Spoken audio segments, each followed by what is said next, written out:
I need help. You're about to watch a murder mystery, except you are the murder mystery.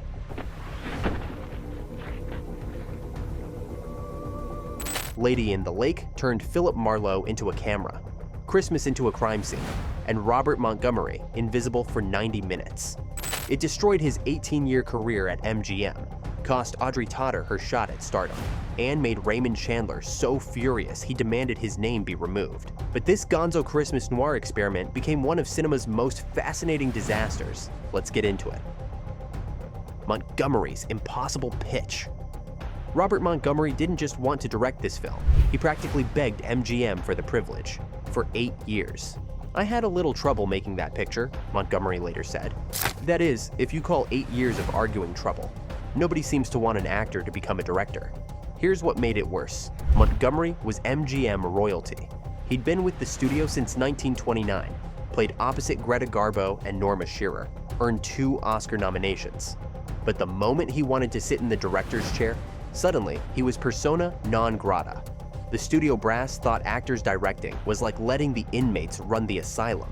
Montgomery had to wear them down through sheer persistence, year after year, until they finally gave him the green light just to shut him up. Spoiler alert, they'd regret that decision.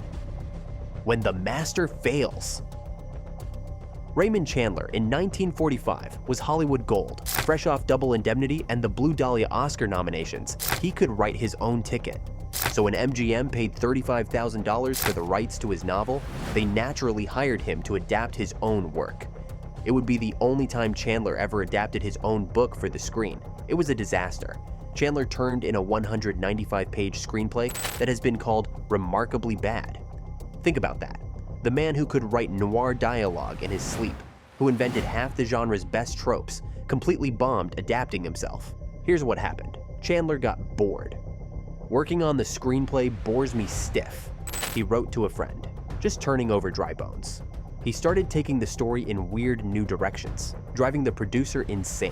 After 12 weeks, they brought in Steve Fisher to completely rewrite it. Fisher's version was 125 pages and actually worked. Chandler was furious. He initially demanded screen credit. Then, after seeing Fisher's rewrite, wanted his name removed from the film. MGM said no. His name stayed, much to his eternal embarrassment. Fisher's masterstroke. Steve Fisher made one change that transformed the entire film. He moved it to Christmas. Chandler's novel took place in midsummer at a lake resort. Fisher said, "Let's do Christmas in Los Angeles," and proceeded to drop all the lake scenes entirely. That's right, a film called Lady in the Lake never actually goes to the lake. But here's the genius. The Christmas setting creates this twisted counterpoint where cheery carols play over murder investigations. And Christmas spirit means letting a suspect out of jail. The opening credits literally appear on a stack of Christmas cards, the last one revealing a handgun. It's beautiful and deeply wrong in the best way possible. This wasn't just a stylistic choice. The Christmas irony became the film's signature, turning holiday warmth into something sinister. Chandler, of course, hated it. But Fisher understood something crucial. Noir and Christmas together create a cognitive dissonance that's absolutely electric. You are Philip Marlowe. Lady in the Lake was the first major Hollywood film shot entirely from the first-person perspective. Not partially, not for a few scenes, the entire movie. MGM marketed it with the tagline, "The most revolutionary style of film since the introduction of the talkies," and "You and Robert Montgomery solve a murder mystery together." To pull this off, MGM photography head John Arnold had to invent entirely new equipment. They built a custom dolly with 4 independent wheels that could walk through doors, climb stairs, even turn corners smoothly. Montgomery sat in a special seat attached to the front, so actors could look at him while actually performing to the camera.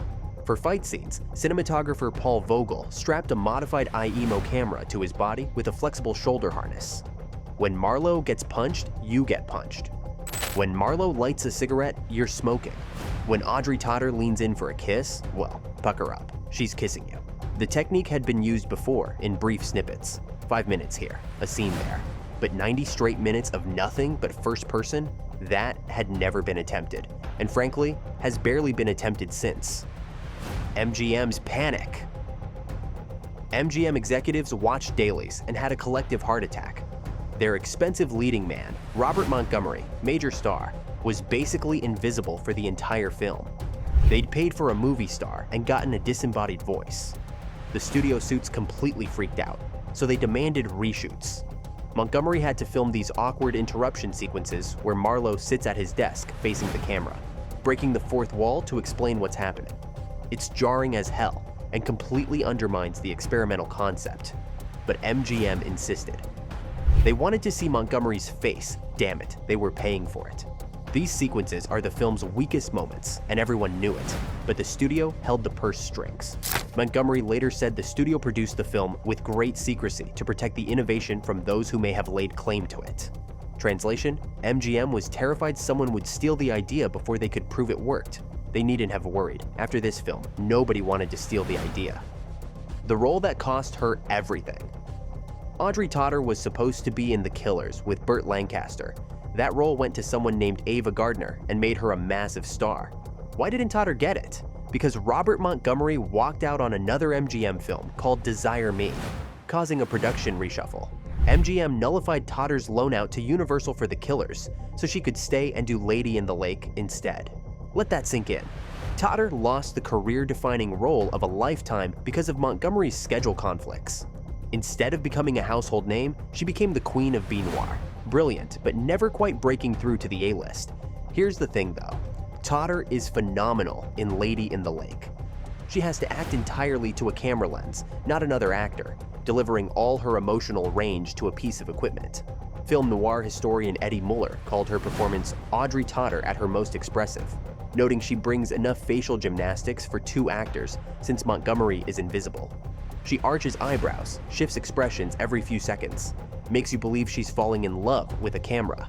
It's a tour de force. And yet, for decades, she remained that woman from those noir films instead of a star. She married a UCLA physician in 1952, lived to 95, and made peace with it. But it stings knowing what could have been. Ellay Mort. Check the credits carefully. There's an actress listed as playing Crystal Kingsby, the murder victim, Ellay Mort. Here's the thing, Ellay Mort doesn't exist, it's a prank. The name is phonetic French for Ellay Mort. She is dead. This inside joke works on multiple levels. Crystal Kingsby is never seen in the film because she's already dead. So why not credit a fictional actress with a name that literally means she's dead? It's the kind of dark humor that perfectly captures noir's sensibility. Some reviews at the time actually mentioned Mort's performance. Film historians discovered the joke later and were both amused and slightly annoyed that they'd been had. Montgomery clearly had fun with this one, knowing that the studio system was so bureaucratic that nobody would question a random name in the credits. The Phantom actress became one of the film's most delightful Easter eggs. Jane Meadows. Yes, Audrey Meadows' sister, yes, future wife of Steve Allen, pulled off something remarkable in this film. She played 3 different characters. She appears as Muriel, also known as Mildred Haviland, also known as Mrs. Fallbrook. The role required rapid-fire delivery and the ability to shift between personas seamlessly. Meadows was 27 and relatively new to films. Lady in the Lake was only her second year in Hollywood, but she nailed it. Her performance showcases exactly the kind of intense character work MGM was known for, even in a B picture. Decades later, at a film festival screening, Meadows did a Q&A and dropped a bombshell. She'd never actually seen the film. Not when it was released, not in the intervening 40+ years. Never. Hey, think about that. She gave this tricky layered performance and then just never watched it. When asked why, she apparently shrugged it off, saying she was never much for watching herself on screen. It's a fascinating glimpse into old Hollywood, where actors often viewed their work as just a job, not art to be preserved and studied. Lila Leeds. Tragic arc. Lila Leeds appears briefly as the publishing company receptionist, making eyes at Marlowe. She was 18 years old during filming in May 1946, blonde and beautiful, and was reportedly being groomed by MGM as a potential star. 2 years later, her career was over. On September 1st, 1948, Leeds was arrested alongside Robert Mitchum for marijuana possession. Both served 60-day jail sentences. Mitchum's career barely hiccuped. He was back on top within a year. Leeds never recovered. As part of her sentence, she starred in the 1949 anti-drug propaganda film She Shoulda Said No, also released as Wild Weed. It would be her only starring role. By 21, her film career was finished. The double standard was brutal and obvious. Mitchum walked away unscathed, while Leeds became Hollywood's cautionary tale. She later told a Senate subcommittee in 1955 that her career had been ruined by drug involvement. When you watch Lady in the Lake now, her brief appearance carries this melancholy weight. She's right there, young and hopeful, unaware that her dream is about to explode in 2 short years. The eerie choir. Here's something truly bizarre. Lady in the Lake has almost no instrumental soundtrack. Instead, composer David Snell used choral voices, sometimes wordless, sometimes singing Christmas carols, to create the film's soundscape. Imagine watching a noir thriller backed entirely by what sounds like a church choir humming in the shadows. It's unsettling, atmospheric, and unlike anything else in 40s cinema. One reviewer compared it to György Ligeti's Requiem from 2001, a space odyssey, that kind of eerie, otherworldly vocal presence. The Christmas carols play over the opening and closing credits, establishing that twisted holiday irony from frame 1. This wasn't just a creative choice, it was practical. The subjective camera technique made traditional scoring difficult because you couldn't match music to cuts that didn't exist. The long takes required a different approach. Snell's solution was to make the music feel like it's coming from inside the world itself, like a ghostly presence observing the action. Combined with the Christmas setting, it makes the whole film feel like some haunted holiday nightmare. And speaking of haunted holidays, if you're loving this look at Lady in the Lake, you're in luck. This is just the beginning. Throughout December, we're exploring Christmas noir, film noir movies with a touch of holiday spirit, or holiday darkness, depending on how you look at it. We're talking murder mysteries wrapped in tinsel, corruption under the Christmas tree, cynicism with snow. It's the perfect antidote to all those cheerful holiday movies. So make sure you're subscribed because we've got some incredible films coming up this month. Trust me, you don't want to miss this series. Now, back to Lady in the Lake's wild story. Montgomery's MGM exit. Lady in the Lake was Robert Montgomery's first credited directing job. It was also his last film for MGM after 18 years with the studio. That's not a coincidence. The film's experimental technique was blamed for the end of his career at MGM. Now, Montgomery's departure was complicated.